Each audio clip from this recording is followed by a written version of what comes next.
Welcome! In front of me I have Redmi Smart Band 2 and I'm gonna show you how to change the watch face on this Smart Band.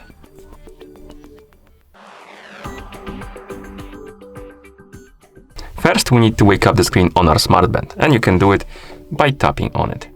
Once you wake up the screen, you should see the current watch face, the home screen, and you can press and hold on the screen to open the watch face menu. And here you can scroll through the list of watch faces, find the watch face you would like to use, and then tap on it to select it and apply it. You can also change the watch face through settings, so you can wake up the screen, swipe up on the screen to open the menu, scroll through the menu, find the settings icon, tap on it. Here select styles option. It will open the watch face menu. I actually missed it, so let's open it again. And once you open the watch face menu, you can scroll through the list of watch faces, tap on the one you like, and apply it. And that's how you change the watch face on the Smart Band.